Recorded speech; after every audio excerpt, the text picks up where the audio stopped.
हजरत इदरीस अलैहिस्सलाम के बाद और हजरत नूह अलैहिस्सलाम की बअसत से पहले का दौर इंसानी तारीख का वो मोड़ है जहां से बुत परस्ती और शिर्क का बाकायदा आगाज हुआ। इस दौर के हालात को समझना इसलिए जरूरी है क्योंकि इसी के नतीजे में दुनिया का पहला बड़ा अजाब तूफान नूह आया। हजरत इदरीस के दुनिया से रुखसत होने के बाद एक तवील अरसे तक कोई नबी नहीं आया।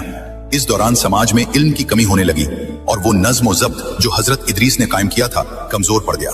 लोग अपनी ख्वाहिशात के पीछे लग गए और काबिल की औलाद के बुरे असरात तेजी से फैलने लगे। सही बुखारी और दीगर मुस्तनद तफासिर के मुताबिक शिर्क की शुरुआत किसी बुराई से नहीं बल्कि नेक लोगों की हद से ज्यादा अकीदत से हुई।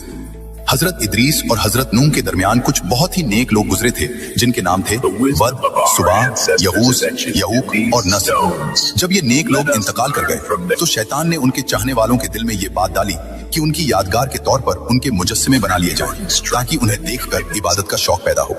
जब वो नस्ल गुजर गई और नई नस्ल आई जिसे इल्म नहीं था तो शैतान ने उन्हें बहकाया कि तुम्हारे बुजुर्ग तो इन मुजस्सिमों की इबादत करते थे और इन्हीं के जरिए बारिश मांगते थे। खुदा के नेक बंदो बारिश करवाओ। यूं इंसानी तारीख में पहली बार बुत परस्ती शुरू हुई।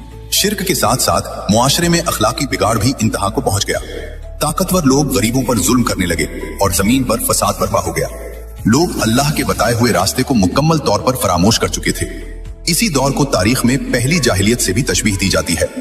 जब इंसानियत गुमराही के अंधेरों में मुकम्मल डूब गई तो अल्लाह ताला ने अपनी रहमत से हजरत नूह को मबऊस फरमाया। वो पहले रसूल थे जिन्हें एक ऐसी कौम की तरफ भेजा गया जो मुशरिक हो चुकी थी। उन्होंने 950 साल तक अपनी कौम को तौहीद की दावत दी, लेकिन कौम ने उनका मजाक उड़ाया।